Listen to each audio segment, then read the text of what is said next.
Hello learners, I Shaval Roy welcome you all to the online platform of Gurukul Convent School Sierra Park Basi। तो आज हम लेकर आ गए हैं अपने पिछले चैप्टर जो हम लोग ने पढ़ा था पिछला part cell the functional unit of life, right, उसका पार्ट 2। तो आगे बढ़ने से पहले हम लोग पिछला कुछ रिवाइज कर लेते हैं। सबसे पहला हम लोग ने सेल के बारे में पढ़ा था। सेल क्या होता है?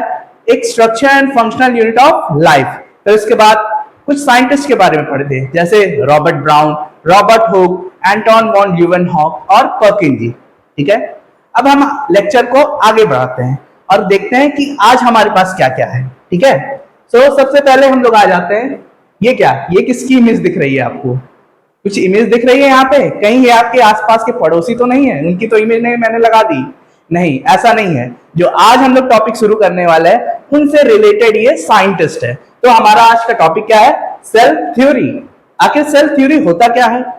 कौन से साइंटिस्ट जो थे, इनका कंट्रीब्यूशन क्या था इनका? ठीक है, सेल थ्योरी में। तो सबसे पहले एक एक करके इनका कंट्रीब्यूशन देखते हैं और सेल थ्योरी क्या होती है उनके बारे में पढ़ते हैं। तो सबसे पहले हमारे पास जो साइंटिस्ट आ जाते हैं वो है हमारा स्क्लीडेन। इनका नाम क्या है? स्क्लीडेन। ठीक है, याद रखना साइंटिस्ट का नाम।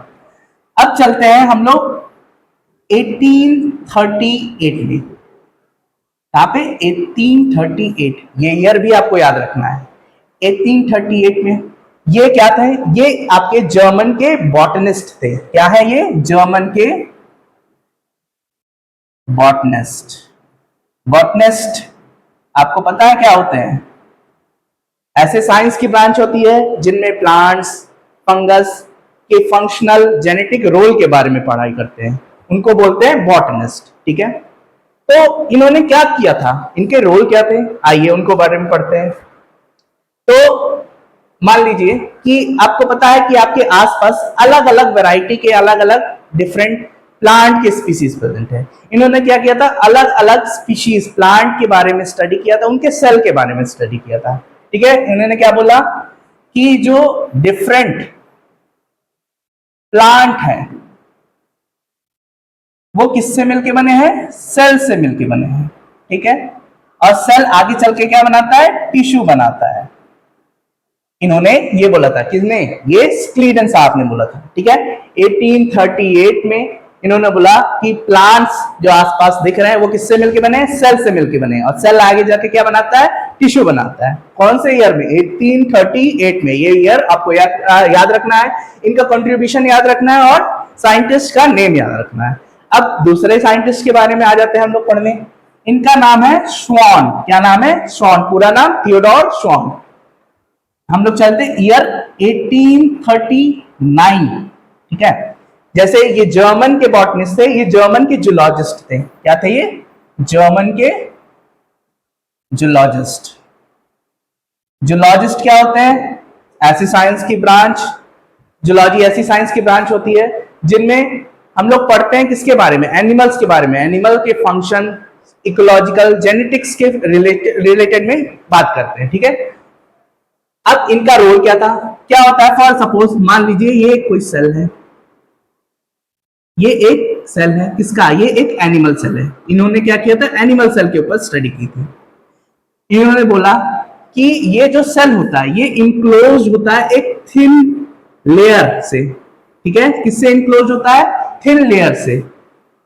इसका नाम है प्लाज्मा मेम्ब्रेन। क्या नाम है? Plasma membrane. ठीक है, इन्होंने बोला कि सेल इंक्लोज होता है एक थिन आउटर लेयर से जिसका नाम है प्लाज्मा मेम्ब्रेन। और एक और चीज इन्होंने बोला कि प्लांट और एनिमल्स को डिफरेंशिएट करता हुआ एक कैरेक्टरिस्टिक फीचर होता है। ठीक है, फर्स्ट सपोज कर लीजिए ये है आपका एक प्लांट सेल। ठीक, प्लांट सेल के बाहर भी प्लाज्मा मेम्ब्रेन होगा। प्लाज्मा मेम्ब्रेन के बाहर भी एक टफ रिजिड मेम्ब्रेन होती है, स्ट्रक्चर होती है जो इसको स्ट्रक्चर सपोर्ट प्रोवाइड करता है। ठीक है, उसका नाम होता है सेल वॉल। क्या होता है नाम? Cell wall. यह है प्लांट सेल। इन्होंने बोला कि एक कैरेक्टरिस्टिक फीचर जो कि प्लांट सेल के पास प्रेजेंट होती है पर एनिमल सेल के पास नहीं होती है, वो क्या थी? सेल वॉल प्रेजेंट होना। ठीक है, ये इनका कंट्रीब्यूशन था। ठीक, अब ये दोनों का कंट्रीब्यूशन मिलाकर क्या हुआ, एक थ्योरी फॉर्म की गई जिसको बोला जाता है सेल थ्योरी। सेल थ्योरी में क्या कहा गया,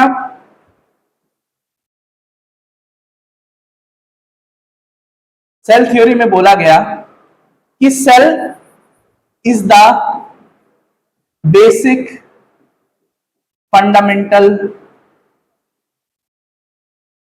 यूनिट ऑफ लाइफ। सेल क्या है, एक basic fundamental unit of life है, ठीक है।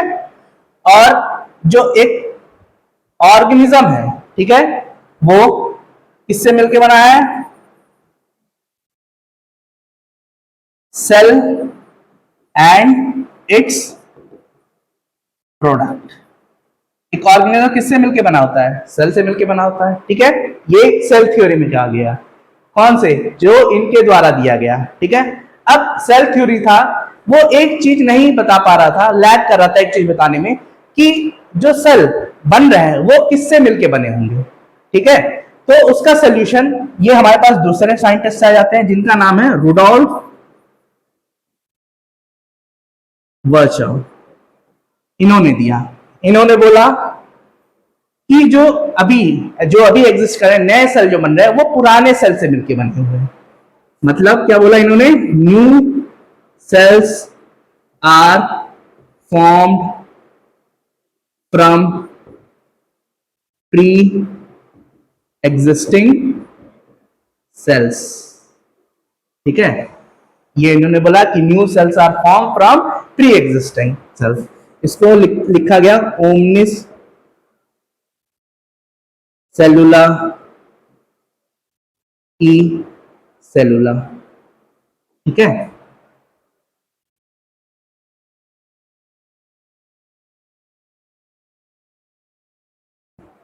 तो सही कर लेते हैं स्पेलिंग,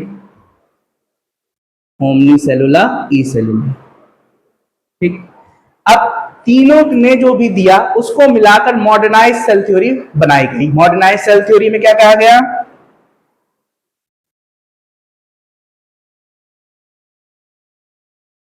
सबसे पहले सेल इज द बेसिक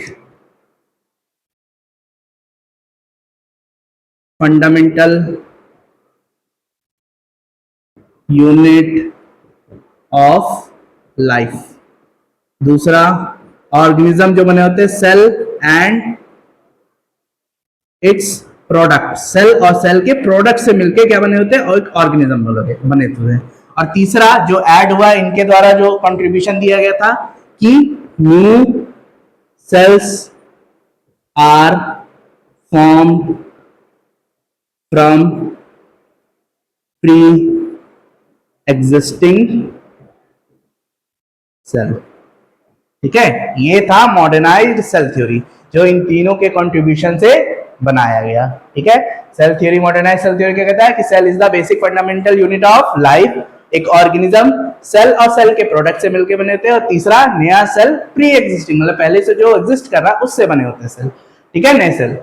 अब आपको इन सब में से क्या क्या याद रखना है, कि साइंटिस्ट के नेम याद रखने हैं, ईयर याद रखना है, उनका कंट्रीब्यूशन क्या था, और मॉडर्नाइज सेल थ्योरी याद रखना है। अगर आपको स्क्रीनशॉट लेना है तो आप ले सकते हो।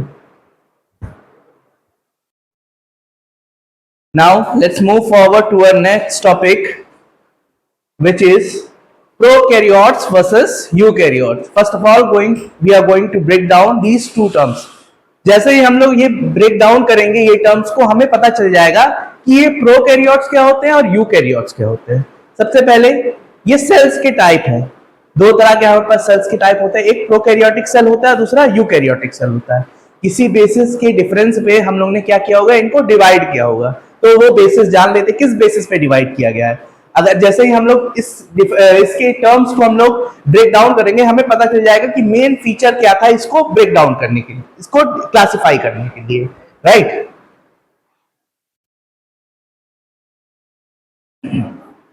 सबसे पहले प्रो, प्रो मतलब होता है बिफोर। कैरियोट्स, कैरियोट्स मतलब होता है न्यूक्लियस। अब आपके पास एक नया टर्म आ गया है, न्यूक्लियस। जैसे हमें पता है कि कोई भी लिविंग ऑर्गेनिज्म किससे मिलकर बना है, सेल से मिलकर बना है। अब सेल भी तो किसी चीज का बना होगा, तो उसमें एक पार्ट होता है न्यूक्लियस। अगर आपने पहले कभी सुना होगा, आई एम श्योर कि आपने सुना होगा पहले एक टर्म डीएनए आरएनए सुना होगा, राइट। तो डीएनए और आरएनए यूकैरियोट सेल में क्या होते हैं, एक मेम्ब्रेन जैसे ऑर्गन से इनक्लोज होते हैं, उनका नाम होता है न्यूक्लियस, ठीक है। अब हम लोग आते हैं यूकैरियोट्स के टर्म को ब्रेक डाउन करने।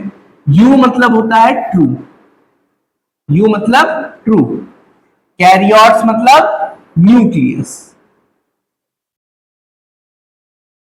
जैसे ये सजेस्ट कर रहा है ये चीज कि ऐसा ऑर्गेनिज्म या ऐसा सेल जिनके पास ये न्यूक्लियस नामक जो चीज है वो प्रेजेंट नहीं थे।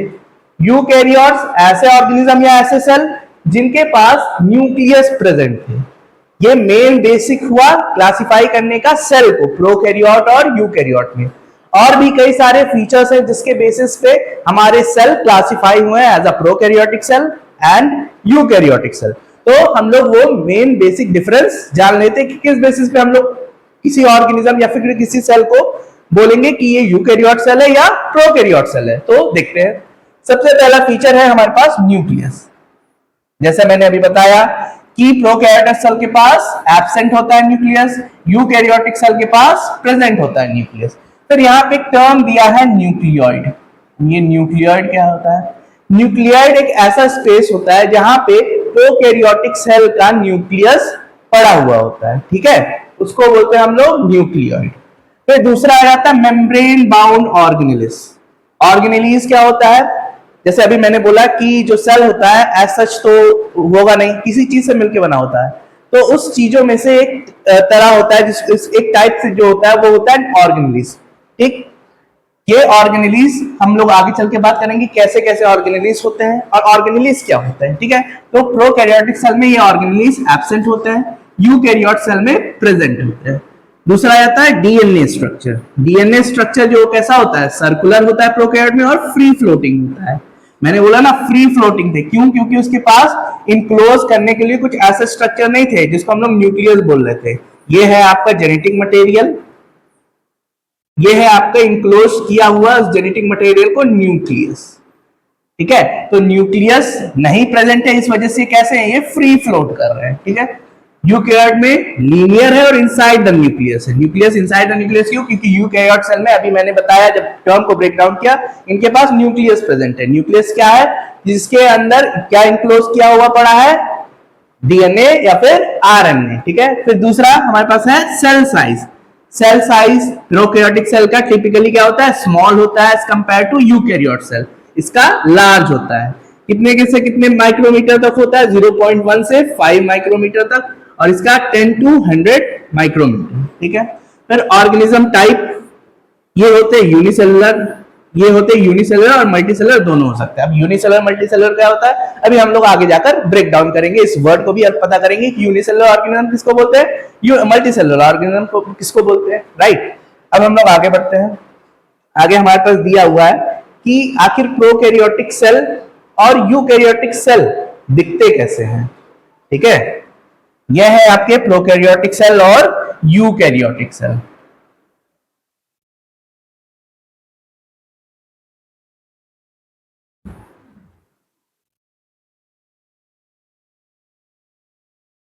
अब आपको दिख रहा होगा कुछ डिफरेंस भी दिख रहे होंगे दोनों सेल्स में और कुछ सिमिलैरिटीज भी दिख रहे होंगे। ये सब जो दिए हुए हैं जैसे राइबोसोम्स, ठीक है, Golgi apparatus, nucleus, endoplasmic reticulum, lysosomes, mitochondria, ठीक। इनको हम लोग अभी पीछे पढ़ा कि सेल कुछ चीजों से मिलकर बना होगा, तो ऑर्गेनेलिस के बारे में पढ़ा। इनको हम लोग बोलते हैं ऑर्गेनेलिस। ये अभी बस नाम आप देख लीजिए, अभी आगे चल के ब्रेक डाउन करेंगे कि ऑर्गेनेलिस होता क्या है, ठीक है। फिर ये है आपके प्रोकैरियोटिक सेल जिनके पास सेल वॉल होता है, ठीक। सेल वॉल मैंने बता चुका हूं कि सेल वॉल क्या होता है। पाइलस, इसके बारे में हम लोग बात करेंगे। न्यूक्लियोइड, अभी मैंने बताया ना न्यूक्लियोइड के बारे में कि इनका जो प्रोकैरियोटिक सेल का जो जेनेटिक मटेरियल होता है वो कैसे पड़ा होता है, साइटोप्लाज्म में पड़ा होता है, और न्यूक्लियोइड मतलब जिस स्पेस में पड़े होते हैं उसको बोलते हैं हम लोग न्यूक्लियोइड। फ्लैजिला, ये फ्लैजिला वर्क करता है इन प्रोकैरियोटिक को मूवमेंट कराने के लिए। ठीक है, ठीक है, ये सब के बारे में हम लोग अभी आगे बात करेंगे। तो आप देख लीजिए कि प्रोकैरियोटिक सेल कैसा होता है, यूकैरियोट सेल क्या होता है। ठीक है, अब हम लोग अपने अगले टॉपिक पे बढ़ते हैं जिसका नाम है यूनिसेलुलर वर्सेस मल्टीसेलुलर। क्या आपको कुछ ऐसे फिगर्स दिख रहे हैं? ये फिगर्स आपको अगर अभी दिखाया जाए तो आप पहचान लोगे कि ये सब आखिर हैं क्या, कौन से ऑर्गेनिज्म है, यूनिकोसेलुलर कौन सा है इसमें, मल्टीसेलुलर कौन सा है। ठीक है, तो सबसे पहले हम लोग टर्म देखते हैं कि यूनिसेलुलर क्या होता है कि और मल्टीसेलुलर क्या होता है। Uni means single, cellular means cell. ऐसे ऑर्गेनिज्म जो सिर्फ एक सेल से मिलकर बने हैं उनको हम लोग बोलते हैं यूनिसेलुलर ऑर्गेनिज्म। ये ऑर्गेनिज्म क्या होता है कि ये इनके पास ऐसी क्षमता होती है, एबिलिटी होती है, जिसकी वजह से जितने भी इनको प्रोसेस करते हैं वो एक सेल ही कंप्लीट कर देते हैं। जैसे रेस्पिरेशन करना है, एक्सक्रीशन करना है, रिप्रोडक्शन करना है, वो एक ही सेल सब कुछ कर देता है। ठीक है, दूसरा आता है मल्टी सेलुलर। मल्टी सेलुलर मतलब multi means many, cellular means cell. ऐसे ऑर्गेनिज्म जिनके पास एक से ज्यादा मिलियंस, ट्रिलियंस, बिलियंस में सेल प्रेजेंट है और वो सेल्स कुछ स्पेसिफाई फंक्शन प्रोवाइड कर रहे हैं। ठीक है, ऐसे ऑर्गेनिज्म को हम लोग क्या बोलते हैं, मल्टी सेलुलर ऑर्गेनिज्म। कुछ एग्जांपल्स भी हैं मल्टी सेलुलर ऑर्गेनिज्म के और यूनिसेलुलर ऑर्गेनिज्म के। ये आपको बैक्टीरिया दिख रहा है, बैक्टीरिया आपके होते हैं यूनिसेलुलर ऑर्गेनिज्म। ये एक ही सेल है, सिंगल सेल, और इसके पास कैपेबिलिटी है सब फंक्शन प्रोवाइड करने की। ये है पैरामीशियम। अगर आपने पहले छोटे क्लास में सुना होगा पैरामीशियम के बारे में, तो पैरामीशियम भी आपका होता है यूनिसेलुलर ऑर्गेनिज्म। दूसरा आ जाता है हमारा अमीबा, सबसे फेमस। हम लोग ने बहुत बार छोटे क्लास से सुनते आया कि अमीबा, अमीबा क्या होता है। ठीक है, तो अमीबा भी किस कैटेगरी में फॉल कर रहा है, आपका यूनिसेलुलर ऑर्गेनिज्म में। और हमारे आ जाता है ये क्लेमाइडोमोनास। क्लेमाइडोमोनास एल्गी, एल्गी अगर आपने सुना होगा तो उसके अंदर एक एग्जांपल आता है क्लेमाइडोमोनास का। क्लेमाइडोमोनास भी एक यूनिसेलुलर ऑर्गेनिज्म है। ठीक है, आपको समझ आया कि किस बेसिस पे हम लोग यूनिसेलुलर और मल्टीसेलुलर ऑर्गेनिज्म और कुछ एग्जांपल्स जो मैंने आपको बताया। अब आ जाते हैं मल्टीसेलुलर ऑर्गेनिज्म क्या होते हैं और क्या किसे बोलेंगे हम लोग मल्टीसेलुलर ऑर्गेनिज्म। तो यहाँ पे आप देख सकते हैं कि ये जो कैट है, ये जो प्लांट है, ये जो ह्यूमन है, ये सब यहाँ पे जो दिए हुए हैं फिगर्स में, ये सब फॉल करते हैं आपके मल्टीसेलुलर ऑर्गेनिज्म में। इसमें मल्टीसेलुलर ऑर्गेनिज्म, ये कैट हो गया, ये ट्री आपको दिख रहा है, ये ट्री भी एक मल्टीसेलुलर ऑर्गेनिज्म है। एक ये ह्यूमन जो दिख रहा है लैडर पे चढ़ा हुआ, वो भी एक मल्टीसेलुलर ऑर्गेनिज्म। क्यों? क्योंकि ये ऑर्गेनिज्म एक से ज्यादा सेल से बने हुए हैं, इस वजह से हम लोग क्या बोल रहे हैं इसको, मल्टीसेलुलर ऑर्गेनिज्म। अब बेसिक फीचर डिफरेंस क्या होता है, जैसे हम लोग ने प्रोकैरियोट यूकैरियोट में देखा था, वैसे ही हम लोग अब जा रहे हैं यूनिसेलुलर और मल्टीसेलुलर ऑर्गेनिज्म के कुछ बेसिक डिफरेंस देखने। ठीक है, तो हमारे पास अगला आ जाता है यूनिसेलुलर एंड मल्टीसेलुलर ऑर्गेनिज्म। किस बेसिस पे हम लोग बोलेंगे कि एक यूनिसेलुलर है या फिर मल्टीसेलुलर है? सबसे पहला नंबर ऑफ सेल। यूनिसेलुलर आपको पता चल चुका है कि एक ही सेल है, वो सब फंक्शन प्रोवाइड कर रहा है, तो यहाँ पे सिंगल, एक ही सेल। और मल्टीसेलुलर ऑर्गेनिज्म एक से ज्यादा सेल, इसलिए मेनी। ठीक है, साइज क्या होता है, ये एक सेल से बना हुआ है, तो आपको पता है एक सेल और ढेर सारे सेल का कंपैरिजन में किसको देखना आसान होगा, जो ढेर सारे सेल से बना होगा। ठीक है, इस वजह से ये यूजुअली माइक्रोस्कोप में, मतलब बहुत छोटा माइक्रोस्कोप के लेवल का होता है, उसको माइक्रोस्कोप से हम लोग देख सकते हैं। ये क्या होता है, लार्ज, इसके कंपैरिजन में लार्ज होता है। ठीक है, फिर ऑर्गेनाइजेशन कैसा होता है कि एक सेल है, एक ही सेल हर तरह का फंक्शन प्रोवाइड कर रहा है, रेस्पिरेशन, एक्सक्रीशन, रिप्रोडक्शन जो भी परफॉर्म कर रहा है वो एक ही सेल प्रोवाइड कर रहा है, इसलिए one cell perform all function. फिर मल्टीसेलुलर ऑर्गेनिज्म, मैंने बताया ऐसा सेल क्या हो रहा है, ढेर सारे अलग अलग फंक्शन स्पेसिफाई हो जा रहा है कि आप ये फंक्शन प्रोवाइड करोगे, आप ये फंक्शन प्रोवाइड करो। क्या हो रहा है यहाँ पे, डिवीजन ऑफ लेबर, काम का बंटवारा हो जा रहा है। तो different cell perform specialised function. Examples देख लेते हैं, कौन से यूनिसेलुलर ऑर्गेनिज्म होता है, कौन से मल्टीसेलुलर ऑर्गेनिज्म। अभी पिछला एग्जांपल फिगर के थ्रू मैंने एग्जांपल बताया, और भी कुछ एग्जांपल देख लेते हैं, जैसे अमीबा हो गया, पैरामीशियम हो गया, यूग्लिना हो गया, ये सब क्या हो गया आपके एक यूनिसेलुलर ऑर्गेनिज्म। और मल्टीसेलुलर ऑर्गेनिज्म जैसे ह्यूमन हो गया, मैंगो ट्री हो गया, आपका अर्थवॉर्म हो गया, ये क्या हो गया आपके मल्टीसेलुलर ऑर्गेनिज्म। फिर यहाँ पे कुछ नोट दिया हुआ है, दिया हुआ है, even though unicellular organism are tiny they carry out all essential life activity on their own. जैसे अभी हम लोग ने पढ़ा कि सेल सिंगल है पर हर तरह की फंक्शन उसे जो नीड है वो परफॉर्म कर रहा है, इस वजह से लिखा है even though unicellular organism are tiny they carry all out essential life activities on their. ठीक है, अब हम आते बढ़ते हैं अगले टॉपिक पे जो हमारा है हाउ सेल वर्क टुगेदर। ठीक है, कि कैसे सेल मिलके परफॉर्म कर रहे हैं। जैसे फॉर एग्जांपल के तौर पर आपके घर हैं, आपके बिल्डिंग्स आपने देखे होंगे, तो वो चीजों से मिलके बने होंगे ना, ब्रिक्स लगे होंगे, सीमेंट लगे होंगे, स्टोन्स लगे होंगे, राइट। तो छोटे छोटे चीजों से मिलकर पूरा बिल्डिंग तैयार हुआ है। वैसे ही एक ह्यूमन ऑर्गेनिज्म या फिर कोई भी और कैट डॉग जो भी आप ले लो, ठीक है, एक और लिविंग ऑर्गेनिज्म वो किससे मिलके बना हुआ है? सबसे छोटा यूनिट क्या है उसका? सेल। अब सेल क्या होता है? मिलके बनाते हैं टिश्यू। ठीक है, ढेर सारे सेल मिलके बनाते हैं हमारे पास टिश्यू। अब टिश्यू एग्रीगेट जुड़ के बनाते हैं हमारा एक ऑर्गन।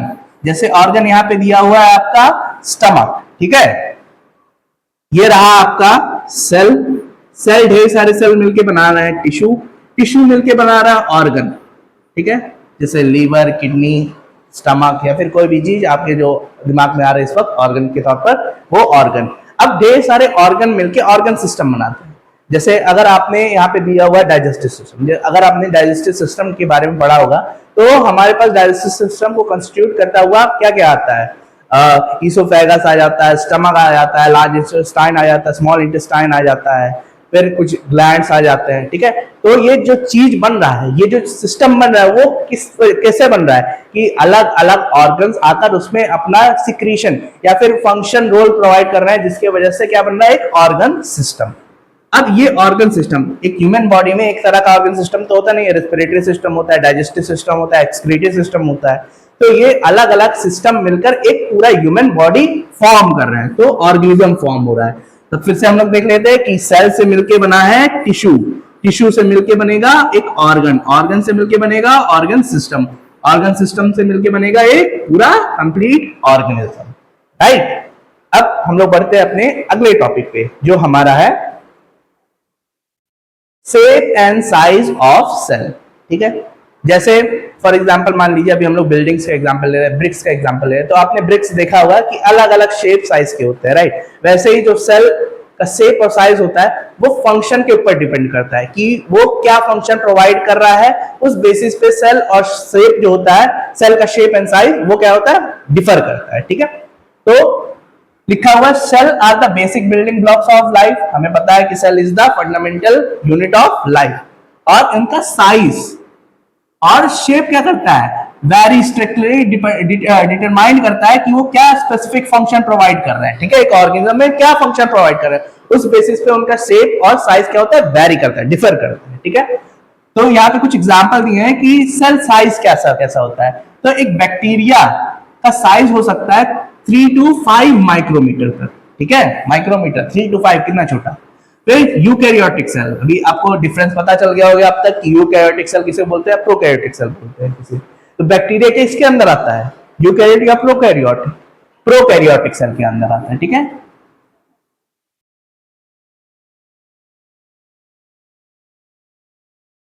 तो प्रोकैरियोटिक सेल के अंदर आ गया बैक्टीरिया, जिसका क्या होता है? Size 3 to 5 micrometre. फिर हमारे पास आता है यूकैरियोटिक सेल। यूकैरियोटिक सेल का साइज कहां से कहां तक होता है? 10 to 20 माइक्रोमीटर। फिर अगर आपने देखा होगा कि लार्जेस्ट आइसोलेटेड सिंगल सेल जो कि ऑस्ट्रिच का एग होता है, वो कैसा होता है? लार्जेस्ट सिंगल आइसोलेटेड सेल होता है। ठीक है, सबसे बड़ा किसका सेल है? ऑस्ट्रिच का सेल है। ठीक है, फिर लॉन्गेस्ट सबसे लंबा कौन सा सेल है हमारे अंदर? वो है नर्व सेल। ठीक है, जो ट्रांसमिशन करता है इलेक्ट्रिकल इंपल्स का। ठीक है, in animals can extend over a meter, 1 meter से क्या हो सकता है? 1 मीटर तक हो सकता है उसका length, in length to transmit electrical signal across the body.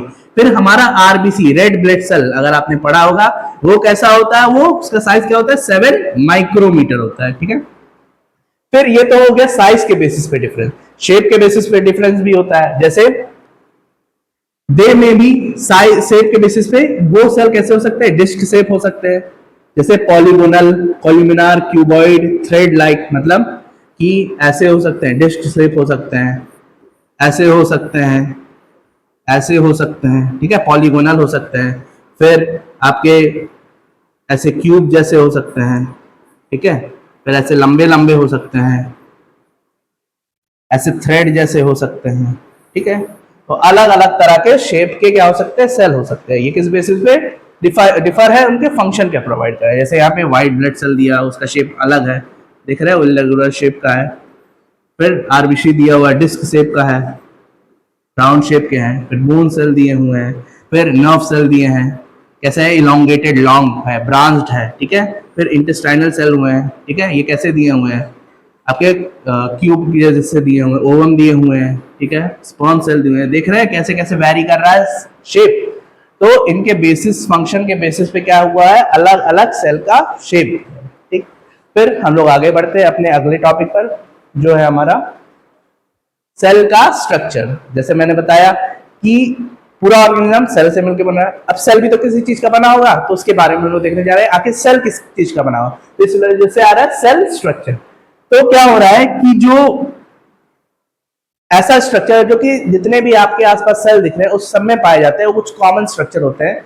तो यहाँ पे दिया हुआ कुछ वो कॉमन स्ट्रक्चर क्या है, जैसे सेल का प्लाज्मा मेम्ब्रेन, साइटोप्लाज्म और जेनेटिक मटेरियल। ये कुछ है आपके कॉमन स्ट्रक्चर जो कि हर तरह के सेल में पाए, चाहे वो यूनिसेलुलर, मल्टीसेलुलर, प्रोकैरियोट, यूकैरियोट, सभी सेल में ये कुछ कॉमन चीज है जो कि स्ट्रक्चर प्रोवाइड कर रहे हैं सेल को, वो पाए जाते हैं, ठीक है। Regardless of the type of cell, its fundamental structure consists of three main component। ये three main component सभी सेल के स्ट्रक्चर में ही पाए जाएंगे। फिर इनके अलावा कुछ ऐसे और भी स्ट्रक्चर होते हैं जो कि किसी सेल्स में पाए जाते हैं, किसी में नहीं पाए जाते, ठीक है। Beyond these three cell contain specialized structure called organelles that perform specific life sustaining task। अब यहाँ पे वर्ड आ गया organelles, ठीक है। ऑर्गेनेलिस क्या होता है, ऑर्गेनीज एक सब सेलुलर, मतलब सेल्स के भी छोटा होता है, सब सेलुलर क्या होता है, कुछ सिस्टम प्रेजेंट होता है जो कि इसको सेल्स को क्या कर रहे हैं, प्रोवाइड कर रहे हैं, ठीक है, फंक्शन कुछ प्रोवाइड कर रहे हैं, ठीक है, सेल को ग्रोथ करने के लिए हेल्प कर रहे हैं, ठीक है, सर्वाइवल के लिए, ठीक है, ये सब क्या कर रहे हैं, इस चीजों में काम आए, ग्रोथ कर रहा है, सर्वाइवल करना है, कुछ रिएक्शंस चल रहे हैं जिसके वजह से क्या हो पा रहा है, सेल्स आपका सर्वाइव कर पा रहा है। सेल सर्वाइव कर रहा है तो पूरा ऑर्गेनिज्म सर्वाइव कर रहा है, ठीक है। बियॉन्ड दीज थ्री, ये तीनों के अलावा सेल्स कंटेन करता है कुछ स्पेशलाइज्ड स्ट्रक्चर जिसको हम लोग बोलते हैं ऑर्गेनिज्म, जो परफॉर्म कर रहा है कुछ लाइफ सस्टेनिंग टास्क, मतलब सेल को जिंदा रखने के लिए, एक ऑर्गेनिज्म को जिंदा रखने के लिए कुछ टास्क प्रोवाइड कर रहे हैं, ठीक है। अब बेसिक डिफरेंस जान लेते हैं प्लांट सेल और एनिमल सेल के बाद।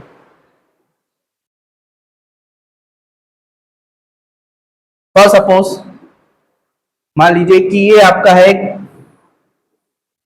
सेल, ये भी है एक आपका सेल,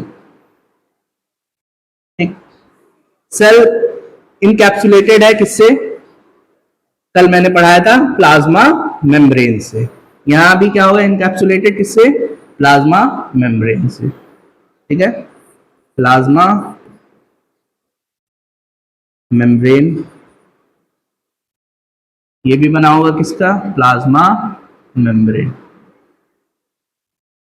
अब हमारे पास दो सेल दे दिया गया है, अब बोला गया है कि हमसे कि अब डिफरेंशिएट करिए एनिमल सेल इसमें से कौन सा है और प्लांट सेल इसमें से कौन सा है। तो किस बेसिस पे हम लोग डिफरेंशिएट करेंगे, तो वो बेसिस हमारा बनता है सेल वॉल। क्या बनता है, सेल वॉल। सेल वॉल एक आउटर रिजिड एक स्ट्रक्चर है जो कि सेल को प्रोटेक्शन प्रोवाइड कर रहा है, स्ट्रेंथ प्रोवाइड कर रहा है, ठीक है, उसको हम लोग बोलते हैं सेल वॉल।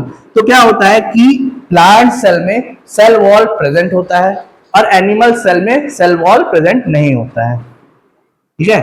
तो ये मान लीजिए ये है प्लाज्मा मेम्ब्रेन के बाहर एक और कवरिंग जिसको हम लोग बोल रहे हैं सेल वॉल। तो ये किसका हो सकता है, ये सेल प्लांट या एनिमल का, ये होगा प्लांट का सेल, ठीक है।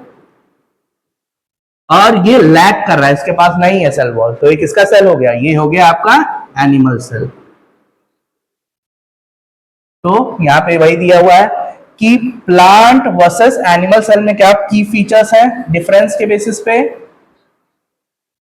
कि while they share most of the organelles, about there are few key difference in their structure, मतलब बोल रहा है कि दोनों के अंदर कुछ कॉमन ढेर सारे स्ट्रक्चर ऑर्गेनिलीज क्या कर रहे हैं, एक दोनों में प्रेजेंट है, ठीक है। पर किस बेसिस पे डिफरेंशिएट हो पा रहे हैं कि प्लांट सेल के पास एक बार टफ आउटर रिजिड स्ट्रक्चर है जिसको क्या नाम है, सेल वॉल।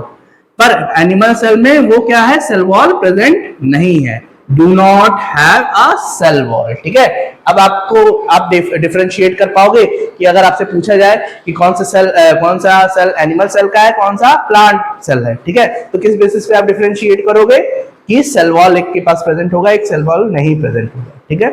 अब हम लोग आगे बढ़ते हैं अपने अगले टॉपिक पे, जो कि हमारा है सेल का एक स्ट्रक्चर, एक टिपिकल सेल का स्ट्रक्चर दिया हुआ उसको हम लोग जान लेते हैं, ठीक। तो ये मान लीजिए सपोज करिए एक सेल है, ठीक है। ये सेल की जो आप कवरिंग देख रहे हैं, ठीक है, कवरिंग देख पा रहे हैं आप, इसको हम लोग बोलते हैं सेल मेम्ब्रेन, ठीक है, सेल मेम्ब्रेन या प्लाज्मा मेम्ब्रेन।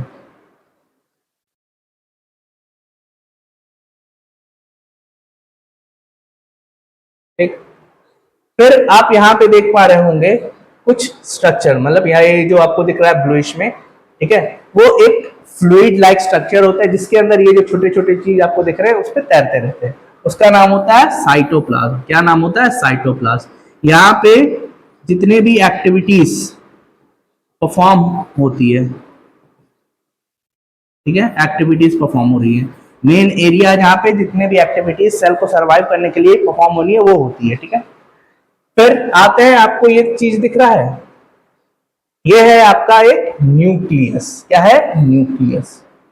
न्यूक्लियस के अंदर प्रेजेंट है हमारा डीएनए। मैंने बताया था कि न्यूक्लियस को इनक्लोज करके रखता है, न्यूक्लियस किसको इनक्लोज करके रखता है, डीएनए या फिर आरएनए को। फिर आ जाता है हमारे पास और भी ढेर सारे स्ट्रक्चर, जैसे माइटोकॉन्ड्रिया हो गए, एंडोप्लाज्मिक रेटिकुलम हो गए, सेंट्रियोल हो गए, पेरोक्सिसोम्स हो गए, फिर गोल्जी कॉम्प्लेक्स दिए हैं, वैक्यूल दिए हैं, लाइसोसोम दिए हैं, राइबोसोम दिए। अब ये सब आखिर है क्या, इनके बारे में हम लोग पढ़ेंगे, ठीक है। फिर आगे हम लोग बढ़ते हैं कि प्लांट और एनिमल सेल तो कुछ फिगर दिया हो कि जिसके बेसिस पे आप बता पाए कि ये प्लांट सेल है, ये एनिमल सेल है, ठीक है।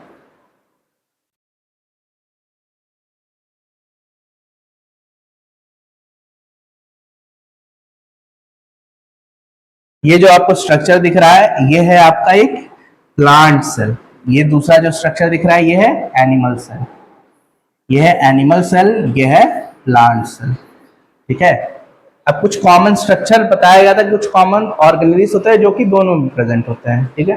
तो देख लेते हैं, बस अभी आप ऑर्गेनेलिज का नाम जानो, उनका फंक्शन और ऑर्गेनेलिज होते क्या है अभी कुछ समय में आपको बताऊंगा मैं, ठीक है।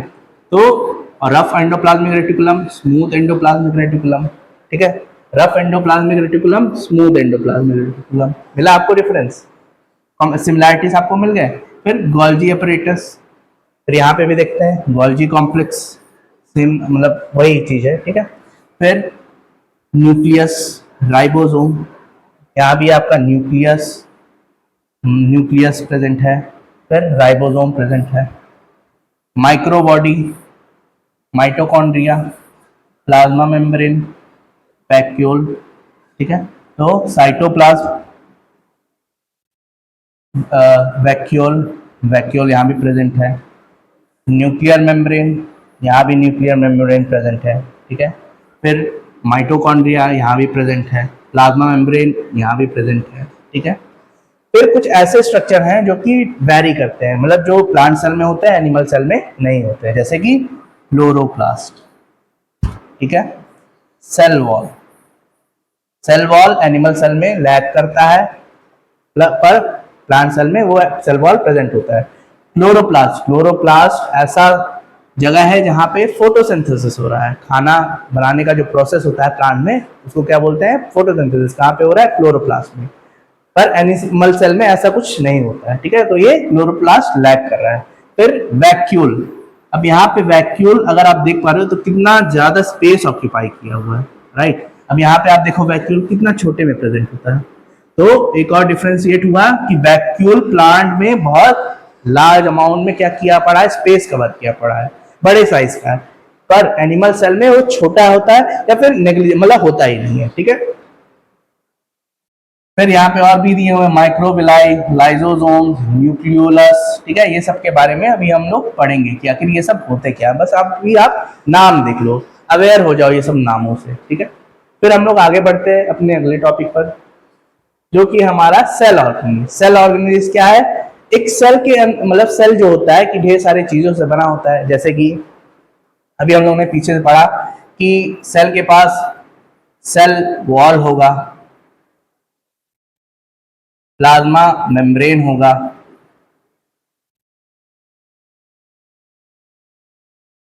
फिर जेनेटिक मटेरियल होगा,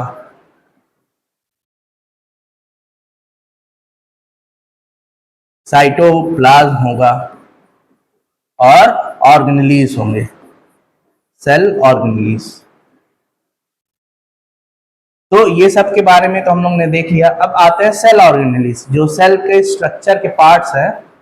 ये सब क्या है? सेल के स्ट्रक्चर्स हैं, जो कि एक सेल पूरा बना रहा है। सेल के अंदर क्या क्या कॉन्स्टिट्यूट हुआ है? Cell wall, plasma membrane, genetic material, cytoplasm और सेल ऑर्गेनेज। तो अब हम लोग सेल ऑर्गेनेज के बारे में बात करेंगे। सेल ऑर्गेनेज क्या है? एक स्पेशलाइज्ड सब सेलुलर मेम्ब्रेन बाउंड स्ट्रक्चर है। क्या है? एक स्पेशलाइज्ड खास तरीके के सब सेलुलर, सब मतलब और सेल से छोटे, सेल से भी छोटे, मेम्ब्रेन बाउंड मतलब एक ऐसे स्ट्रक्चर से वो क्या किया है? बंधे हुए हैं, ठीक है, जिसको हम लोग बोले मेम्ब्रेन स्ट्रक्चर है, ठीक है, जो कि परफॉर्म करें कुछ स्पेसिफिक फंक्शन परफॉर्म कर रहे हैं, जो कि क्या करवा रहा है? एक सर्वाइव कराने में मदद कर रहा है, ग्रोथ कराने में मदद कर रहा है और मेटाबॉलिज्म में हेल्प कर रहा है। किस वजह से ये सब फंक्शन हो रहे हैं? ताकि जो सेल है और जो ऑर्गेनिज्म हो क्या कर सके? जीवित रह सके, लिव रह सके, ठीक है। अब कुछ दिया हुआ है कि सेल मेम्ब्रेन ऑर्गेनेलीज के एग्जांपल क्या होते हैं, कौन कौन से चीज सेल मेम्ब्रेन ऑर्गेनेलीज के आते हैं, ठीक है। तो सबसे पहला आ जाता है हमारा न्यूक्लियस आ जाता है, दूसरा माइटोकॉन्ड्रिया आ जाता है, एंडोप्लाज्मिक रेटिकुलम आ जाता है, गोल्जी आ जाते हैं, लाइजोसोम आ जाते हैं, परऑक्सीसोम आ जाते हैं, वैक्यूल्स आ जाते हैं। ये सब दिए हुए हैं मेम्ब्रेन बाउंड ऑर्गेनेलीज, ठीक है। ये सब नीचे भी जो दिए हैं वो आपके मेम्ब्रेन बाउंड मतलब ऑर्गेनेलीज तो है, पर क्या हो रहा है कि उस ऑर्गेनेलीज में भी कुछ ऐसे ऑर्गेनेलीज है जिनके ऊपर कुछ कवरिंग्स है, ठीक है, मेम्ब्रेन लगा हुआ है, कुछ कवरिंग लगा हुआ है, और कुछ ऐसे ऑर्गेनेलीज है जो कि ये मेम्ब्रेन लैक कर रहे हैं, जिनके पास नहीं है।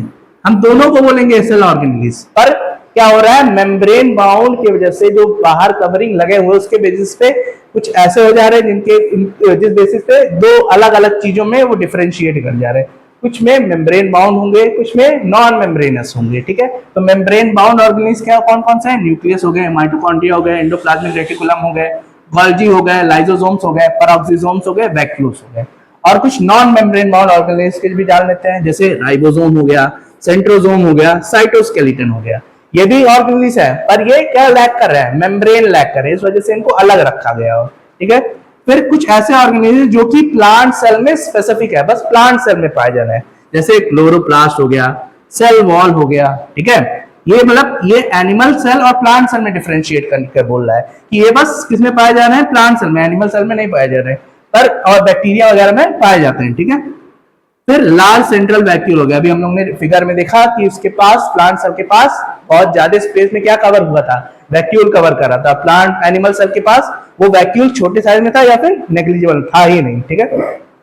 तो ये आपके कुछ हो गए आपके ऑर्गेनेलीज के नाम, ठीक है।